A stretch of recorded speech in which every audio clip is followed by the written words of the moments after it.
Sir, ఈరోజు మనం చూసాం ఫైర్ బ్రాండ్ గా పేరు తెచ్చుకున్న మాజీ మంత్రి రోజా గారు స్పందించారు.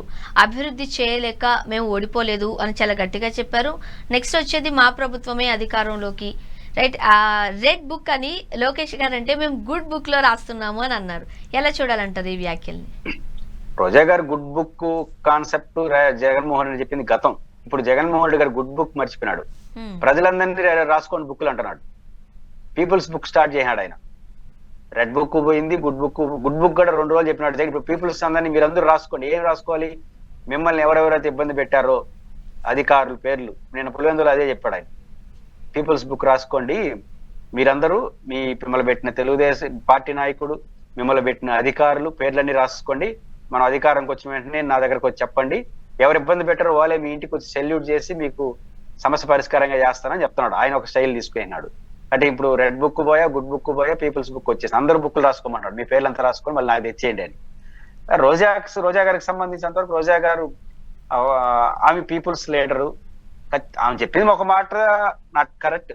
అభివృద్ధి చేయలేక ఓడిపోవాలి. అభివృద్ధి విషయంలో ప్రజలకు సంబంధించిన కాన్సెప్ట్ కొన్ని చేసినారు, కానీ ఓడిపోవడానికి రీజన్స్ ఉన్నాయి. వారు ఒప్పుకోరు. కానీ వైసీపీ ఓడిపోవడానికి కావాల్సిన రీజన్స్ చాలా ఉన్నాయి. ఇప్పుడు జగన్మోహన్ రెడ్డి గారు పులివెందులకు వెళ్తే చెప్తున్నారు కదా, 5 ఏళ్ళు మిమ్మల్ని కలవడానికి వీలు కాలేదంటే అది కూడా ఓటమికి కారణమే కదా, అది తప్పే కదా.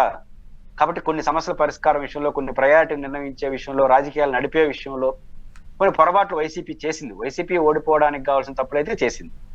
నెంబర్ 1. అయితే తెలుగుదేశం పార్టీ ఏం చేస్తుందో చూడాలి. అయితే రోజా గారికి ఉన్న ఒక ప్రత్యేకత ఏంటంటే ఆమె చాలా పాపులర్ గా, ప్రాంప్ట్ గా అటెంప్ట్ చేస్తుంది వాయిస్. ఆమెకి సినిమా రంగం నుంచి రావడం, మంచి లీడర్ కావడంతో ఆమె ఏ సభలో మాట్లాడినా ఆ రోజు ఉన్నటువంటి అంశాన్ని అత్తుకునేట్టుగా మాట్లాడు. దాంతో మనం సమర్థించవచ్చు. అందుకే ఆమె అంటే ప్రత్యర్థులకి భయము ప్లస్ కోపం, కసి అన్ని వచ్చేస్తాయి. ఎందుకంటే ఆమె అట్లా ఉంటుంది ఆమె మాటలు. మళ్ళీ ఆ బూతులు ఏం మాట్లాడు. ఇప్పుడు ఉదాహరణకు మొన్న జగనన్న బర్త్డే చేశారు. జగనన్న బర్త్డే చేసినప్పుడు ఆమె అన్న కామెంట్ ఏంటి? అందరూ ఏదేదో మాట్లాడినారు. ఆమె వచ్చిన కామెంట్ ఏంటంటే కొన్ని చాలా చోట్ల జగన్మోహన్ రెడ్డి గారు కట్అవుట్లు తీసేసినారు అధికార పార్టీ వాళ్ళు. దాన్ని ప్రాంప్ట్ గా తీసుకొని జగన్ కి భయపడుతున్నారు ఇన్ని రోజులు అనుకున్నాము, ఇప్పుడు జగన్ కట్అవుట్లకు చూసి కూడా భయపడుతోంది కూటమి అనింది. అది పాపులర్ గా వెళ్ళిపోయింది. ఈ రోజు ఏమన్నది? బాబు వస్తే ప్రజలకు గ్యారంటీ అన్నాడు. ఇప్పుడు బాబు వస్తే గ్యారంటీ ఏంటంటే పన్నులు పెంచడానికి గ్యారంటీ అని. బాబు షూరిటీ, పన్నులు పెంచడానికి గ్యారంటీ. ఈరోజు డైలాగ్. కాబట్టి రోజా గారు ఎప్పుడు కూడా డైలాగ్ డెలివరీలో కానీ, సభను మాట్లాడలో కానీ ప్రజలకి ఆ రోజు ప్రజలు అత్తుకునేలా మాట్లాడడంలో రోజా ఎప్పుడు పర్ఫెక్ట్లీ బాగుంటుంది. పాపులర్ లీడర్ కాదు. అందువల్లే ఆమె ప్రతిపక్షాన్ని, అధికార పార్టీ వాళ్ళకి చాలా ఇష్టం. ఆమె ఉన్న పార్టీ వాళ్ళు చాలా అభిమానిస్తారు. అంతే రీతిలో ఆమె ప్రతిపక్షాలు ట్రోల్ ఎందుకు చేస్తారంటే ఇందుకే. ఆమె చేసి తప్పు చేసిందని కాదు, అత్తుకునేట్టుగా మాట్లాడడం అంటే అత్తుకునేట్టుగా ఇబ్బంది పెడుతుంది. కాబట్టి ఆమె మాటలు ఎప్పుడు కూడా ఫెరోషియస్ ఉంటాయి. ఖచ్చితంగా రోజా గారు ఎప్పుడూ యాక్టివే. ఆమె సినిమా హీరోయిన్ గా ఉండి చాలా మంది సినిమా వాళ్ళు ఈ రోజు వస్తే రేపు రారు. కానీ ఆమె గత 20 ఏళ్లుగా ఇంట్లో సమస్యలు, ఈదులో సమస్యలు అన్నింటినీ పరిష్కరించుకొని నిలదొక్కునిందంటే ఒక ఉమెన్ గా ఖచ్చితంగా రోజా వైసీపీకి ఒక అసర్టు. రాజకీయాల్లో కూడా ఖచ్చితంగా చాలా మందికి ఒక రోల్ మోడల్ గానే రోజా ఉంటుంది. సార్, ఒక శుభ పరిణామం అని అనుకోవచ్చు. నిన్న క్రిస్మస్ సందర్భంగా సెలబ్రేషన్స్ లో జగన్మోహన్ రెడ్డి గారు, విజయమ్మ గారు కేక్ తినిపించుకున్నారు, హగ్ చేసుకున్నారు. ఎలా చూడాలంటారు? కలిసిపోయారా? ఏ కుటుంబం అయినా మన పవన్ కళ్యాణ్ గారు, అల్లు అర్జున్ గారు, చిరంజీవి గారు పోయినప్పుడు మనం అందరూ స్వాగతించాం. ఏదైనా కుటుంబ సభ్యులు ఐక్యంగా ఉండాలని ఎవరైనా కోరుకుంటాం. అట్లా వీళ్ళు కూడా ఐక్యంగా ఉండాలని కోరుకుంటాం. ఐక్యత. కానీ విజయమ్మ గారి పోవడంలో ఐక్యత ఇంత రోజు లేదు, ఇప్పుడు ఏదో కుటుంబ సభ్యులు దగ్గర అయిపోయారనే మాట కరెక్ట్ కాదు.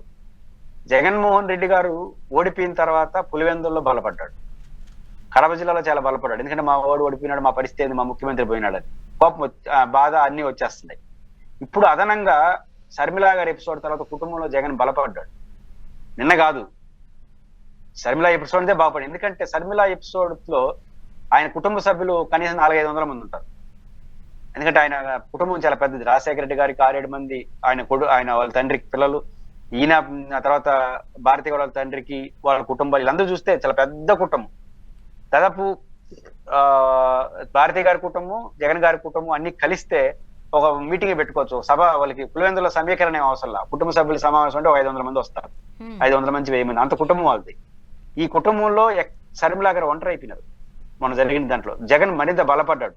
ఒక పక్క మా బిడ్డ ఓడిపోయినాడు, రెండో వైపు ఇంట్లో పరిష్కరించాల్సిన దాన్ని ఈదులో పెట్టినారు. కాబట్టి మా బిడ్డకి ఇప్పుడు మేము అండగా ఉండాలి. ఇది వైఎస్ కుటుంబంలో వచ్చిన మార్పు. కాబట్టి ఖచ్చితంగా ఆ ఎపిసోడ్ లో జగన్ బలపడ్డాడు. ఇప్పుడు బలపడేది కాదు, నిన్న తల్లి పోయితే అప్పుడే ఆల్రెడీ బలపడ్డాడు.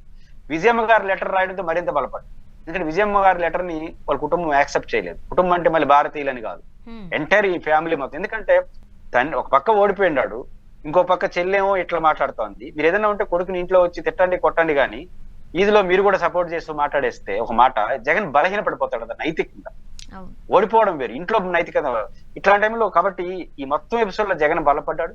దాని కొనసాగింపుగా విజయమ్మ గారు వెళ్ళడం, దాంతో ఈ కుటుంబంలో విభేదాలు రావడం అంత సులభం కాదు. వచ్చినా కూడా మళ్ళీ వీళ్ళు కలిసిపోతారు, వీళ్ళు ఒకటే, ఆ కుటుంబాన్ని విచ్ఛిన్నం చేయడం సాధ్యం కాదు అనేది ఎప్పటి నుంచో వైఎస్ కుటుంబానికి ఉన్న ఒక మంచి పేరు. అది కంటిన్యూ అయితే అన్ని కుటుంబాలు వీళ్ళకంటే వాళ్ళకు ఐక్యంగా ఉండడం పులివెందుల రాజకీయాల మీద కూడా చాలా పెద్ద ప్రభావం పడుతుంది. ఖచ్చితంగా ఇది మంచి పరిణామం.